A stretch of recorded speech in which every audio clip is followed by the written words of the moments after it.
పచ్చదనంతో నిండిన ఒక పెద్ద అడవిలో ఒక ప్రశాంతమైన ప్రదేశం ఉంది. ఆ ప్రదేశంలో ఎన్నో రకాల జంతువులు తమ తమ ప్రపంచంలో ఆనందంగా ఉండేవి.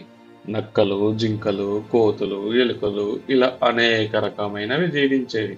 అటువంటి వాటి ఆనందమైన జీవితం ఒక్కసారిగా మారిపోయింది. దానికి కారణం నదీ తీరంలో మొదలైన విపత్తు. ఈ రోజు ఎలాగైనా ఉసిరికాయలు తినాల్సిందే. అయ్యో అయ్యో, ఎప్పుడు ఉల్లాసంగా ప్రవహించే నది ఇప్పుడు ముదురు నీటితో నిండిపోయి కొట్టుకుంటూ ఉండిపోయింది. నేను ఈ విషయాన్ని ఇతరులకు వెంటనే తెలియజేయాలి, లేదంటే అందరూ ప్రమాదంలో పడతారు. ఈ నది ఎండిపోతుంది, మనం కాపాడుకోవాలి, లేదంటే మనం ఎవరమో మిగలం. జంతువులందరూ భయంతో తలలు ఊపారు. పాత కథల ప్రకారం ఒకప్పుడు హాట్ స్టోన్ అనే ఒక మహారత్నం ఉందని చెప్పేవారు. అది ప్రకృతి విపత్తులు జరిగినప్పుడు తిరిగి జీవం పోయగలదు. కానీ అది చాలా ప్రమాదకరమైన కాసర్గట్ ఘాట్లో ఉంటుంది. నేను వెళ్తాను. నేను వస్తాను. నేను కూడా వస్తాను. ఇలా అయితే నేను కూడా వస్తాను. సరే, మనందరం జట్టుగా కలిసి వెళ్ళి ఆ రత్నాన్ని తీసుకొద్దాం. మనమంతా కలిసి ఆ నదిని రక్షించాల్సిందే. హే, ఎవరు మీరు? మీకు భయం లేదా? ఇటువైపు ఎందుకు వచ్చారు? అది చాలా ప్రమాదకరమైనది.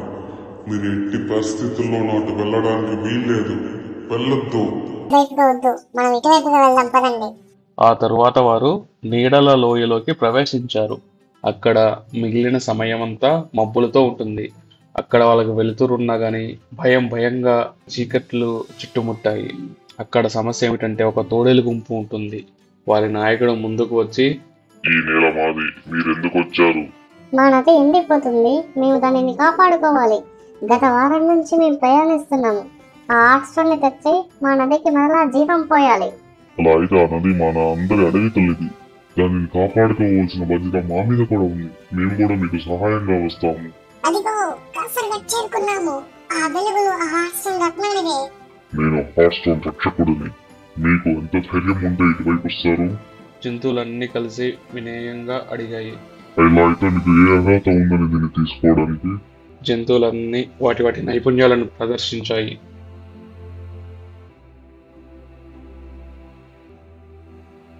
సరే, తీసుకోండి. కానీ దీనిని మీరు చాలా జాగ్రత్తగా కాపాడాలి. ఆ హాట్ స్టోన్ ని తీసుకొని వారు మరలా అడవికి వచ్చారు. నది వద్ద ఆ రత్నాన్ని ఉంచగానే అది ప్రకాశించింది. మళ్ళీ ఆ నది ప్రవహించడం మొదలైంది. అలా ఆ అడవికి ఆ పచ్చదనం తిరిగి వచ్చింది. అలా ఆ విధంగా వారందరూ కలిసి ఆ అడవిని కాపాడుకున్నారు.